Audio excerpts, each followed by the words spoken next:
Hey, everybody, welcome to another episode of Your Own Pathway Leadership and Mental Wellbeing in the Workplace.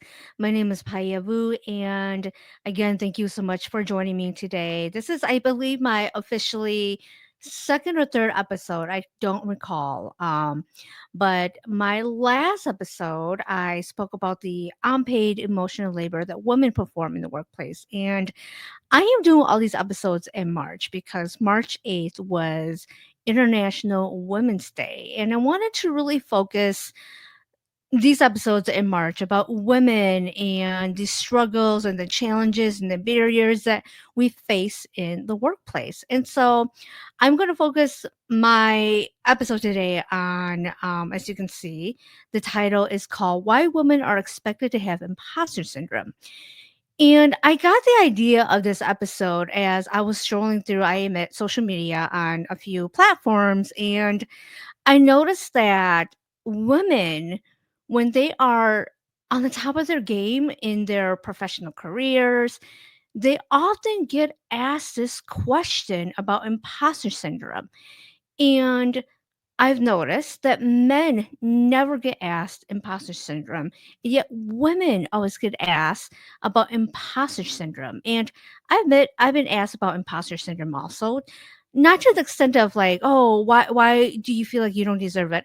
Everything I've done I deserve because again, I have put in the work and I have been doing this since 2008 and opening my business in 2022. And so yeah, are there a lot of things that we go through that are unsure about what we do? Yeah. But I have never doubted my skills or my what I bring or my knowledge. And so again, I noticed that so many women get asked this question, especially if they are again in leadership roles or if they are in like male dominated professions. Oh my goodness. Okay, you saw that thumb too. So that wasn't supposed to happen. It happened. And so we're gonna keep that thumb there. So yeah. And so, I looked into this and I actually got inspiration from two women who I think are doing remarkably like well, who are on top of the professional game, professional um in their profession. And they are Minnie Kaling, of course. I love Minnie, who is a writer and actress. And is it Ilona Mar? Ilona Mar, the rugby player. And I will show you more about that. But why are we still asking women about imposter syndrome? And why are we shocked when women deny having imposter syndrome? And like, no, I don't have imposter syndrome. I've earned every bit I earned to be, I work hard to be where I am. And then other people are like, well, wow, you have a lot of confidence and it actually comes off as people are viewing it as arrogance. It's like, wow, you have a lot of arrogance to not be embarrassed or, admitting that you don't have imposter syndrome. And why is that? Why is it that women are expected to have imposter syndrome? And so I'm going to look more into this and I'm going to break this in about 2, 3 parts to kind of just talk more about this more in depth. And let's go more into it. So let's talk about leadership first and how leadership in the US is changing and how many women are actually in leadership roles. And so, first of all, I want to talk about that. And I'm going to share my screen here. Hopefully, you guys can see all of this. And it is an article from Forbes. So, let's talk about this. So, this article is from Forbes, so it's pretty new. It's about a year, so it's pretty. Again, the information is pretty updated, and so let's talk about this. Today's statistics talk about women in leadership and show improvement from years past, but it appears that there's plenty of room for improvement. As of 2023, women held 10.4% of leadership positions at Fortune 500 companies. There's a total of 52 women running businesses on the Fortune 500 list, an all time high. In 2021, 2 Black women were running Fortune 500 companies for the first time ever. Ross Brew at Walgreens Boots Alliance, and Sasunda, I apologize if I butcher that name, Sasunda Brown at Duckett at TIAA. So women represented 58.4% of the US workforce as of September 2022, but only held 35% of senior leadership positions. And here is an interesting stat. Companies with women executives are 30% more likely to outperform other companies. And so here are the stats here. So 10.4% of Fortune 500 CEOs are women. Less than 1% of Fortune 500 CEOs are women of color. Women account for 55.75 percent of first year law students, but only 40% of lawyers in the United States as of 2022. Women represent 56.5% of medical students in the United States, but only account for 37% of doctors as of 2022. And so I'm gonna book this. I'm not gonna book. I'm gonna link this article in the description box too. And so, aside from the numbers, a question is: has the work landscape shifted significantly so the collaboration, nurturing, nourishing, nourishing, um, and relationship building are now recognized as key success factors? And so one wonders, as these traditionally have been considered female qualities of leadership. And so I'm gonna book again. I'm gonna put all this in the description box. And so I'm gonna stop sharing here. I'm gonna do more sharing in a bit here. So okay. And so that's about leadership. And so as you can see, there's a long society-wise, especially in the US and probably in other countries, women are still very much not in leadership roles. And let's talk more about that, like the imposter syndrome. And when women are in leadership or in male dominated fields, for some reason, they are expected to have imposter syndrome. It's as though they don't belong there and they got there by mistake, not by merit, not from hard work. And we're going to talk more about that. And so let's see here. And so let's talk about this. Why are women asked and expected to have imposter syndrome? The first thing I want to talk about is, of course, the systematic bias and stereotypes. And women are often faced with societal biases that question our abilities, our competence, and our leadership qualities. And these stereotypes can lead us women, to internalize our doubts about our qualifications and how we got there. And I know that in my work in working with women who are in leadership positions or are in like supervisory roles, a lot of them compared to their male counterparts will come to me and question their abilities, and oftentimes they will gaslight themselves about how they got there. And if they bring up concerns to their male colleagues, the male colleagues will be like, that's not happening to me. I don't know what you're talking about. I mean, they don't say like, I don't know what you're talking about. They're like, I don't deal with those issues that you're dealing with. And so they feel very isolated and alone. And so it's like gaslighting. And I don't think their male counterparts means to gaslight them. And when they receive the gaslighting, in turn, um, a lot of my female clients then gaslight themselves. I was like, you know what? Do I belong here? How did I get this job? Even though they know that they work their asses off, they start questioning if they are deserving to be where they are. So, number one is systematic biases and stereotypes. Number two is, again, according to the Forbes article, there's still such an underrepresentation of women in leadership roles. And the scarcity of female role models in executive positions can really exacerbate feelings of isolation, which I talked about again earlier, and the self-doubt among women who do climb to these roles, which again reinforces their imposter syndrome phenomena.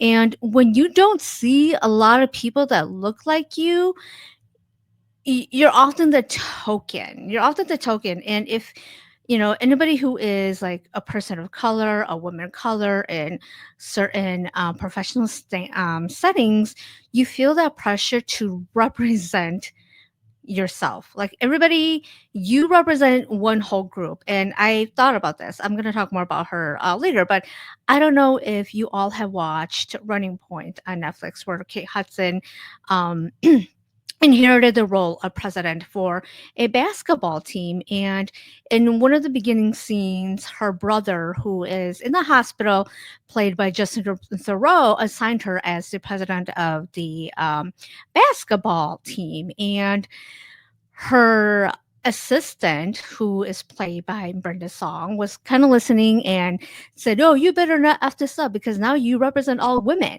If you don't do well, then you're going to be hated." And of course, Kate Hudson's character felt all that pressure. And that exactly is what it is. Like, because there's the underrepresentation in leadership roles, there's so much more scrutiny on that woman or that person who is often again the token. And if there's any, I don't want to say failures, but if there are any um mishaps or anything that doesn't look good, it's like, okay, one person gets blamed for all of the mishaps and downfalls of whatever happened. And so that's a lot of pressure for anybody to have. Okay, moving on. So number 3 why women are asked about imposter syndrome and expected to have imposter syndrome is women have a tendency, and I don't want to put all women, but most of the women I know, including myself, we have high expectations and perfectionism. That could be a good thing, and that can also be a bad thing because of our high expectations and perfectionism. We can't let things go until we feel that it is at their highest level. And again, I don't think that this is anything for us women to really internalize. Oftentimes, it's because we have to bring our best work. If we don't, again, we get scrutinized more often. And so we are pressured to have high expectations and be perfect. And we have high standards. If we don't have high standards, we know that our work may not be given the credit, the due, or be accepted by the people who are in leadership roles. And especially when you are, again, in a male dominated field or in a leadership role, decision making, yeah, you're going to be a lot more scrutinized. And so there is this drive for perfection, which can intensify. And often, unfortunately, it can lead to self criticism and imposter feelings. And so when I worked with clients who were having these negative thoughts, having these negative emotions about imposter syndrome, when I really dissected, when we dissect these feelings and these emotions, again, most of it was all in their head. And the expectation is high, of course. The expectation is so high that I had to, we really had to talk and say, okay, is this real or is this your perception of this? And a lot of times it was their perception, but it was like a conversation, or they may have gotten feedback saying, we feel this, XYZ about you. And then it's like, okay, do you think your male colleagues are getting this? It's like, no, my male colleagues are not getting this. Or no, they don't think this way about my male colleagues, and I feel this way. And again, especially women and women of color, especially, I worked with a lot of women of color who were feeling this way. And um they feel even more pressure to have high expectations, high standards, and perfectionism because they knew that they would be even more scrutinized about their work. So that's number three. Number four, of course, is the cultural and social conditioning. And societal norms often encourages women to be modest about their achievements. And it discourages self-promotion. It discourages, having confidence and acknowledging your success or their success. And when we condition women to not be proud about who they are, their achievements, their accolades, and we often tell them, oh, you're being arrogant, or the word that I hear a lot is, oh, she's just a narcissist. Like that word is overblown. So many people get called narcissists when they show confidence, and especially women. And so this conditioning can often lead to women undervaluing their accomplishments and increase their feelings of imposter syndromes. And so that is the four things that why women are asked and expected to have syndrome, imposter syndrome. So next, I actually want to focus on what happens when a woman says, no, I don't have imposter syndrome. I don't have those feelings. I know what I've done. I know what I put in the work. And so we're going to talk about what happens when a woman's like, no, I don't claim those feelings. I don't play that. I don't feel that. And what are the reactions? And again, why? Why do we villainize a woman, or why do we villainize women when they say, no, I don't have imposter syndrome? So let's talk about that. Okay, so next I want to talk more about what happens when a woman embraces and acknowledges like her accolades and embraces the fact that yeah, I deserve to be here. I earn it. So there could be pushback, and there's this word called double bind, which um let me talk more about it here. So when a woman who is in a leadership role or who is at the top of her game and accepts who she is, accepts that, yeah, I'm a badass, I deserve to be here. They're women unfortunately are in a double bind where they are expected to be both competent and likable.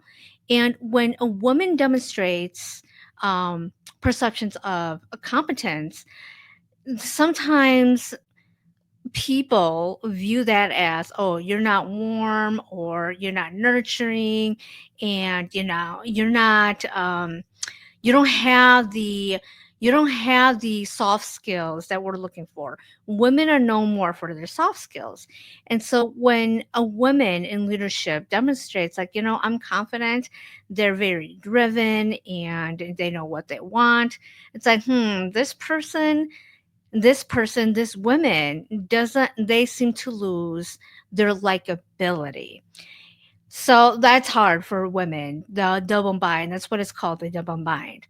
Another thing is that the gender stereotypes. Traditionally, women are expected to be, again, modest and nurturing. That's the word, nurturing. I've been saying this word all wrong, so I apologize. And so when women display confidence or being assertive, which is typically associated with like masculinity and masculine traits. When a woman demonstrates those traits, they're going to be viewed negatively because those traits are often admired in men, but can be labeled as aggressiveness or arrogance in women. And lastly, the cultural conditioning. So society conditions women to downplay their achievements and tell us don't self promote because you got to be humble. Ladies, if you are watching this, how many of us have been told that we need to be humble?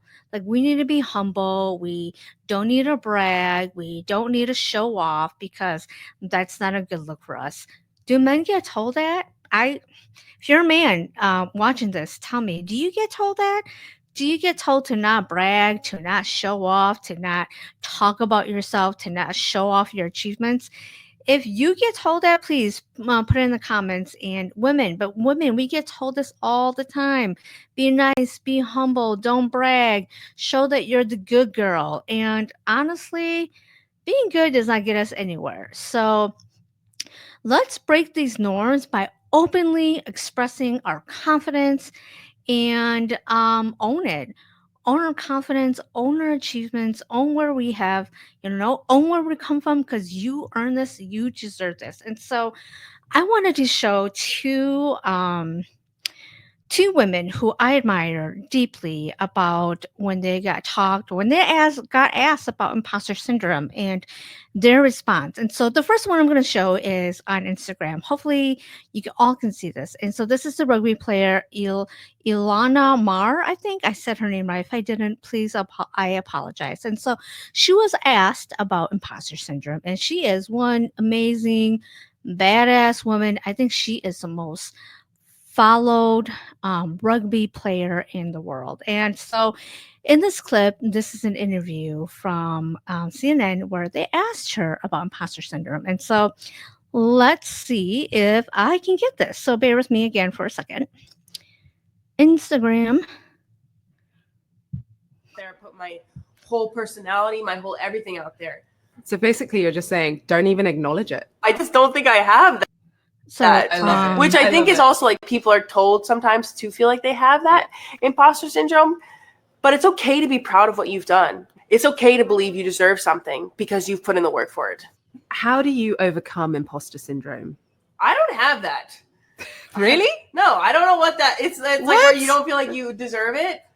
Yeah. No, I don't think I have it. Okay, like how is that possible? I feel like imposter syndrome ruins my life sometimes. I feel like I deserve what I've gotten. I think that I've worked very hard, even in the rugby space. Like I've played sports my whole life. I went and played rugby at South Burlington High School, and then I made the late decision to play rugby here, and then I transferred here to play rugby, and then I do all the work off the field. I posted videos consistently from Tokyo till now. I posted many videos a day. I put myself out there. I put my whole personality, my whole everything out there. So basically, you're just saying, don't even acknowledge it. I just don't think I have that. I love it. Which I think is also like people are told sometimes to feel like they have that imposter syndrome, but it's okay to be proud of what you've done. It's okay to believe you deserve something because you've put in the work for it.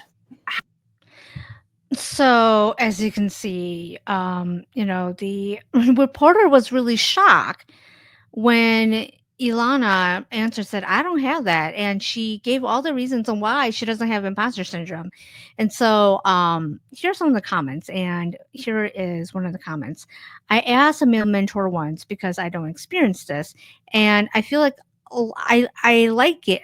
I feel like it gets brought up a lot in career guidance. And he's like, nah, I know I'm good at what I do. And so here's a man saying, no, I don't have that. And one of the replies was confidence. How hard can it be? Do boys do it? So, and so it's like, I mean, I would have been okay if she's like, ask, like, do you ever feel like you have imposter syndrome? Which makes accomplished people feel like, no, move on. And assuming someone has imposter syndrome and then refusing to believe the interviewee that she denies having it comes definitely across the audience. And so and so she's like, I don't have imposter syndrome. And most of the women here were very supportive. It's like, yeah, own it. And then I saw other comments, which I'm not going to go through, were unfortunately made by men who were saying, oh, she comes off as so arrogant and narcissistic, and it's all about herself. And I feel like women, we unfortunately we don't, it's a lose-lose situation for us. Like if we're confident, we own it, and we show up, people either love us or hate us. And you know what? You got there. And so own it, love it. Love that you are where you are. And if you don't have imposter syndrome, kudos to you. So moving on, I wanted to also talk about another amazing woman who I admire and also got asked about imposter syndrome. And Mindy Kaling, who who is the executive producer of Running Point, which I was talking about Kate Hudson earlier, about when she took over the family basketball team. And Mindy Kaling, I love her. I know that some people don't care for her, and I love her because all her opportunities she has created herself, and she often gets asked about imposter syndrome too. And so here is an article that Mindy answered about imposter syndrome. So again, I hope you all can see this too.